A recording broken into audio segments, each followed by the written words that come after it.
Story time while I do my makeup. I was thinking about how this past year with my mother, I've had my last straws of shit I can no longer tolerate. And while I finally started speaking up for myself, I'd say since from Christmas on, from Christmas of last year to now, is when I finally started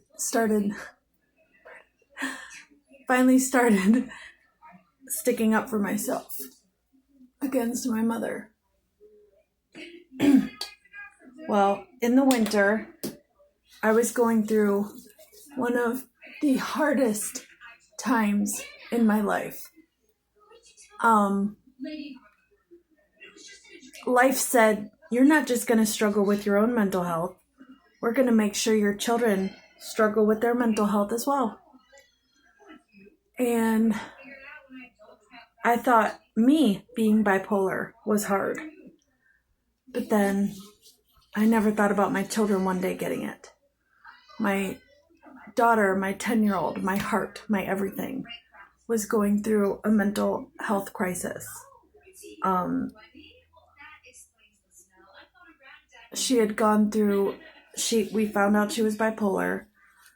She was going through mania. She was having, trigger warning, she was having suicidal thoughts every day. It was bad. And she had ended up hospitalized. They had to put her in a psych ward. So I was devastated. Let me just say again, it was one of the hardest times in my life.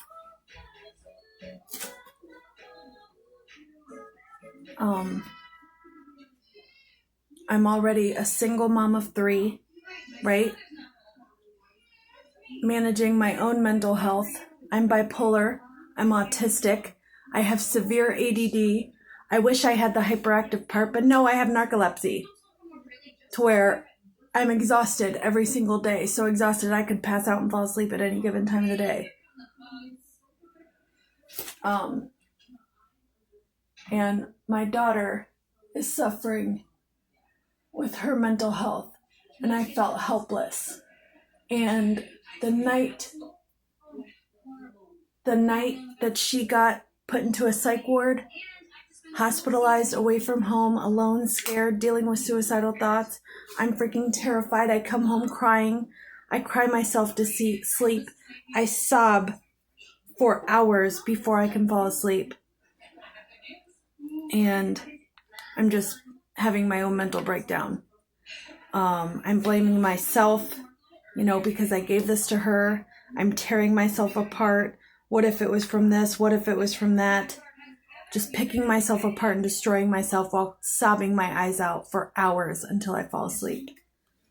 Just got done working my ass off all day at work. And the next morning, this is the first night my daughter's in the hospital. And that's how I went to bed. And then the next morning, at 6 o'clock in the fucking morning, 6 o'clock in the fucking morning, I had only been awake for a few minutes. I have to get ready for work. I'm always in a shit mood when I have to wake up because getting up sucks. My mom is out in the living room. And she's awake, I think, because she has to babysit. And she opens the center console thing in our couch. And she pulls out a dead ass, broke ass vape. It is dead. It is broke.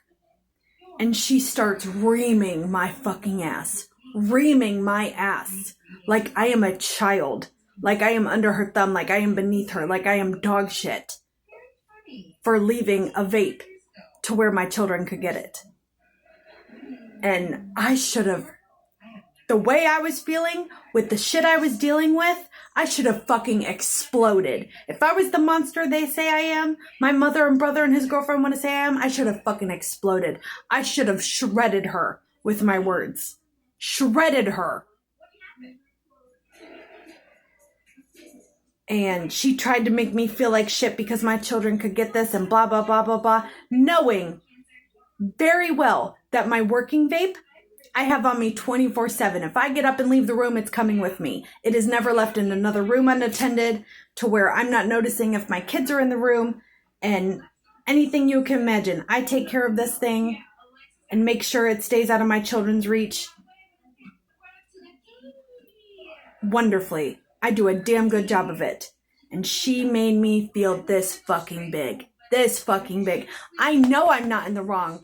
And this bitch is shredding me like I'm just dog shit. And I fucking swallowed it. Like I swallow everything else when it comes to her. And I fucking went to work. And I had a horrible fucking day. And I was in a horrible fucking mood. And she made what was a horrible, hard fucking situation. And I'm the queen of hard shit. But this was hard. And she made it that much fucking worse. That's just one of the examples of the shit I've put up with from my mother. And this is while she's living in my home. With me. The only shit she has to worry about is watching the kids and doing fucking dishes. I have the responsibility of 4 people on me.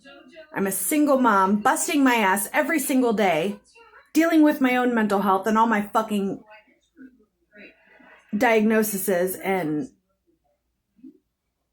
my daughter is going through the hardest time of her life. The hardest time of her life. And I can't do a lot to help. And I was tearing myself apart. And I should have freaked the fuck out on her. Like, who the fuck are you? I'm not a child.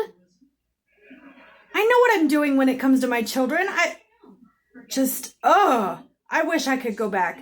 I wish I could go back and have freaked out then and told her to get the fuck out of my home then.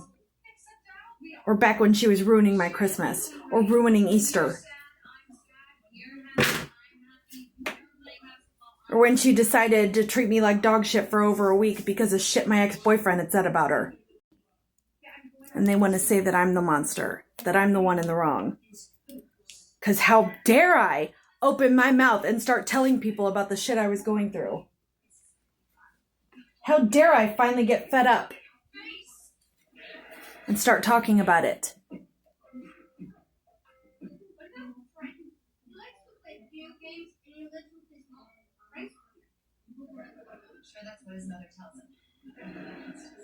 I gotta use the mirror. Nobody gets to tell me how I'm supposed to feel. Nobody else has lived my life. Nobody else has suffered through the same exact things that I've suffered through. I am not a monster for sharing my story. And it is not my fucking fault she didn't treat me better. Not my fault. That is 1000% her fault. My mother is the one that is in the wrong, not me. And not one motherfucker is going to change my mind. Doesn't matter what you say or do. And I'm going to start sharing ways to heal through this. If you've been through narcissistic abuse or abuse of any kind, I'm going to start sharing all the ways to help heal. For me, because I was silent about it my entire life, talking about it helps. Talking about it to people that are willing to listen, sharing my story publicly, just getting it off my chest is like a huge weight lifted off of me. Huge weight. On top of getting into therapy, that has helped a lot. I've learned all kinds of ways to work through this.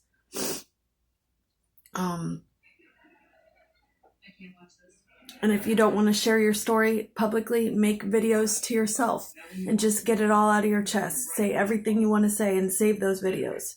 Delete them or rewatch them. Sometimes it helps. Write it down, journaling. There's so many ways to get through this.